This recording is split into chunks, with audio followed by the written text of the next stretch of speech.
Olá pessoal, estamos reiniciando o nosso programa #Projetos, hoje falando sobre ética e cidadania, preparando as novas gerações, com o Paulo Oliveira. Paulo, como a gente estava falando, foi muito interessante o primeiro bloco, que nós falamos de forma geral, e é legal que a gente comentou, eu acho, dessa comparação ou dessa ligação que tem a política, né, essa política tradicional com os meios que tem essas organizações que são de voluntariado, e que aí a gente pensa realmente que eu acho que no tempo dos grandes impérios, né, como por exemplo de Roma, da Grécia, apesar de ter seus grandes reinados, né, os seus feitos, sempre tinham os conselhos, que eram pessoas mais idosas, que na verdade elas estavam ali para, de forma até voluntária, buscando a princípio os interesses, né, do cidadão, da comunidade, e diferente do que é hoje, né? Então, hoje tem pessoas que fazem, por exemplo, de um cargo legislativo, como vereador, como profissão.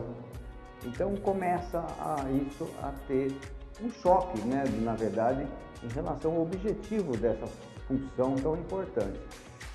E então, tudo isso, a gente liga isso eu fico pensando justamente com o nome do programa, a ética, né, de cidadania. Vamos falar um pouco de ética. O que você diria para dar um esclarecimento do que é ética? Juntamente isso sempre vem, né, ética, moral. Exatamente. A explanação do incentivo é para uma pessoa que está numa faixa etária de 13, 12 anos, até mais ou menos 18, por aí. Então, é complicado. Quando você vai estudar ética e moral, você tem filósofos, etc., e você tem uma certa mistura de definições entre ética e moral. Eu peguei, isso é a minha conclusão, eu diria assim, moral é uma coisa coletiva, tá? E ética sendo uma coisa individual, né? Ética é do cidadão, a ética é minha, a moral é coletiva. Voltando à questão, eu gosto sempre de usar as instituições que eu conheço, né? Você tem instituições de voluntários que normalmente são apolíticas e amorais, né? Não imorais, né? Vamos deixar bem claro, amorais. Por quê? Imagina uma instituição que está presente em mais de 115 países, né?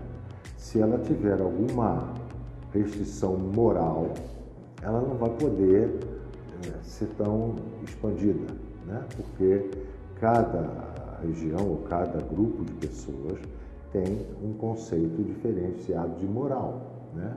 Já a ética, e tanto é que eu não prefiro não discutir moral, moral é uma coisa que não dá muito para se discutir, é que nem ideologia política, não adianta, cada um tem a sua, né?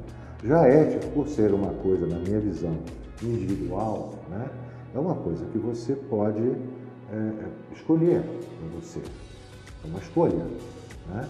E dentro existem diversas definições, ali na explanação eu falo da origem da palavra, etc e tal, e dentro de todas aquelas definições que eu li, e de fazer uma coisa mais resumida,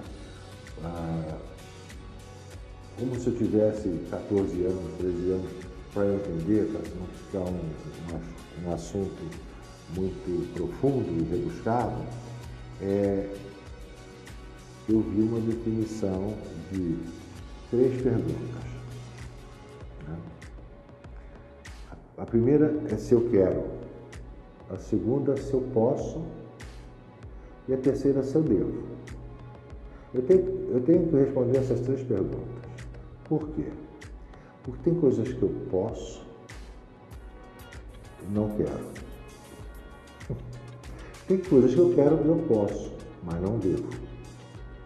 Então, na hora que você consegue responder essas 3 perguntas, com cada atitude que você tenha, com cada decisão que você vai tomar para a sua vida, na hora que você responde essas 3 perguntas, e essas 3 perguntas têm uma resposta satisfatória, né, você pode acreditar que a atitude que você vai tomar, ou a decisão que você vai tomar, ela é boa não só para você, e aí vem a prova quádrupla, né, do Rotary. Ela é boa para a comunidade. A diferença dessas 3 perguntas sobre a ética com a prova quádrupla do Rotary é que ela envolve essas 3 perguntas e ela faz uma 4ª pergunta se vai ser favorável a todos os envolvidos, né? Então, eu diria até que a gente poderia citar as quatro perguntas. Você, como cidadão ético, você, dentro da tua comunidade, vocês têm atitudes tipo, eu quero, não quero, eu não faço, eu quero. Aí respondeu a primeira pergunta, eu quero. Eu posso? Não posso, então acabou, parou ali. Mas se você respondeu sim a primeira, respondeu sim a segunda, quero, eu posso. E se eu responder a terceira, tipo, eu devo, e se essa resposta for satisfatória, então eu tenho uma atitude ética. É a maneira mais simples, mais prática, a meu ver, de passar a ética. E aí, no final, eu também falo o seguinte, e aí, veja, isso tudo é para uma faixa etária que eu falei. Eu pergunto assim, você contaria para sua mãe? Boa. Ok? Você fez uma coisa, você contaria, ou vai fazer uma coisa, não sei o que você vai fazer. Você contar, se você não puder contar... Sua mãe, e ficaria com vergonha de falar. Se você não puder contar, se você vai fazer alguma coisa e não puder contar para sua mãe, melhor não fazer, né? Porque é uma sinalização muito rápida, é uma maneira muito prática, é um sensor perceber muito... se tem ética ou não. Exato. Tá? Então, você vai contar o que você fez, você contaria para sua mãe? Se você contaria, você pode ficar tranquilo com a tua decisão. Eu estou resumindo tudo que a gente vai falar sobre isso. Entendi. É muito interessante. E é verdade, né? A gente vê isso em atos pequenos, muitas vezes, que às vezes tem gente que pode considerar bobos, mas que refletem muito em situações que vão gerar realmente essa falta de ética. Por exemplo, hoje em dia, quer dizer, sempre a humanidade ela é problemática no sentido das pessoas, da relação social, das relações de inveja, ciúmes, toda aquela coisa. E às vezes, por exemplo, existe hoje, principalmente através das mídias sociais, internet, pessoas que ficam, por exemplo, postando algo de alguém, né, sobre alguém, e então muitas vezes ela pode até responder, eu quero, eu devo, aí já começa a, né, será, quer dizer, até pode, você pode, mas eu devo, né? Então realmente essa ideia do fluxograma é bastante interessante, essa passagem pelas 4 perguntas, e se você tiver um não, você já breca e evita uma falta de ética que vai realmente trazer coisas desnecessárias, né? A gente pode produzir fazendo coisas boas, não vamos perder tempo em fazer coisas desnecessárias.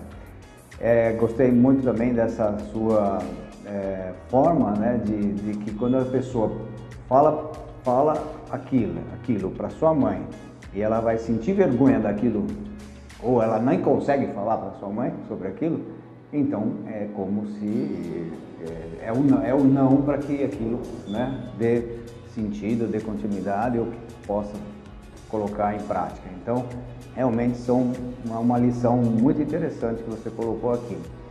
Falando sobre isso, vamos falar um pouquinho mais sobre essa parte, vamos dizer, da falta de ética, então, que a gente já pode dizer, no caso das mídias sociais, que vem desde até dos fake news, né? Que foi muito comum, que está cada vez mais a gente presenciando essa situação, né? Ocorreu muito, por exemplo, na época das eleições.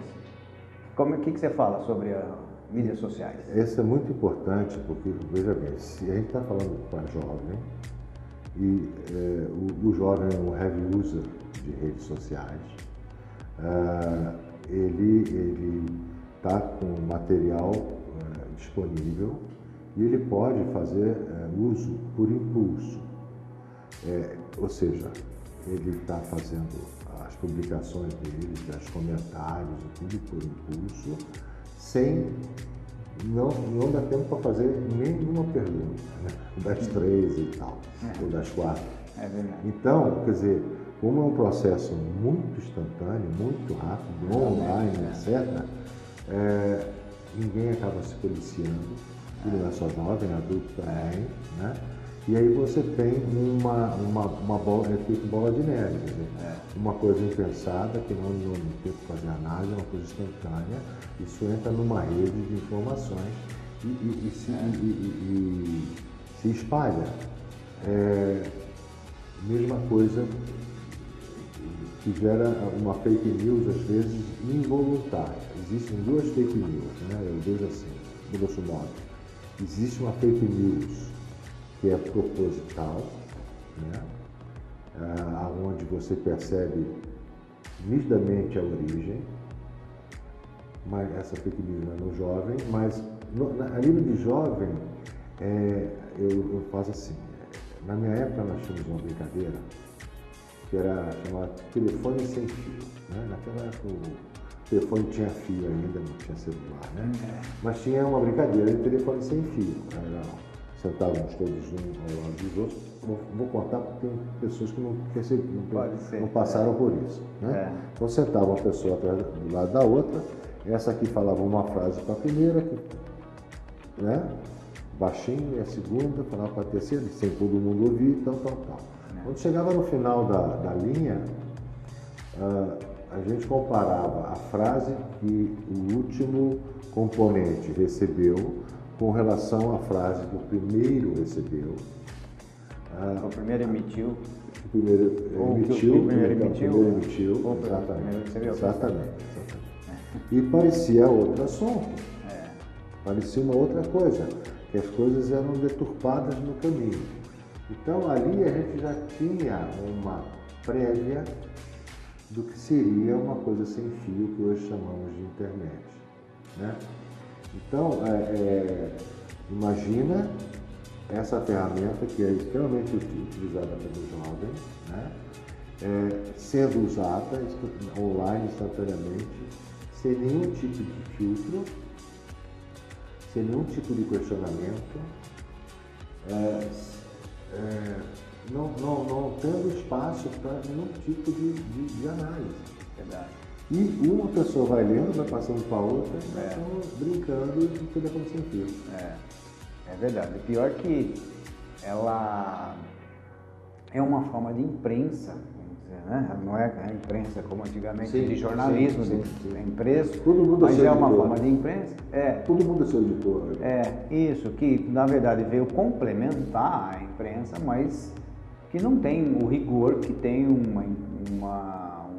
jornal, vamos dizer, tradicional, um rádio tradicional, que tem os seus cuidados e tem, vamos dizer assim, profissionais que vão pensar, pelo menos é para pensar, nessas 4 provas aí, né, se passam para ser eticamente perfeito. Então, realmente, nessa nova imprensa, né, que seria essas mídias sociais, elas acabam sendo realmente instantâneas, não se pensam na ética, né, como um todo, e acaba nos prejudicando muitas vezes, porque acaba induzindo a situações errôneas aí, e o pior é que você falou, às vezes até proposital, já de forma pensada, de querer criar uma situação que não existe, mas que vá levar vantagem sobre aquele anúncio, né? Um anúncio falso, mas que ele vai propagar e vai levar a indução de algo diferente da realidade. Eu diria assim, se a gente estudar um pouco a situação do Brasil nessa área de fake news, de imprensa, etc., eu diria que o Brasil é o país que eu conheço, que eu conheço alguns, que mais empregou as ideias de Gramsci. Né? Gramsci é italiano, aonde ele coloca como deveria se tomar o poder, né? Não pela revolução, não pelo processo de armas, né? Como era a teoria anterior, né? do comunismo, socialismo, mas que teria que se dominar através da cultura, da informação. Nós já terminamos aqui, então nós vamos falar sobre isso. Beleza, bacana, gostei do que você iniciou. Dizer para vocês que o nosso assunto é sempre de improviso, a gente tem uma noçãozinha do que a gente vai falar, mas a coisa vai discorrendo. E é muito interessante isso mesmo, falar então dessa evolução política, juntando com a cultura, né? E que isso vem, claro, dos costumes, dos locais, isso e aquilo. Então, até o próximo bloco. Até mais.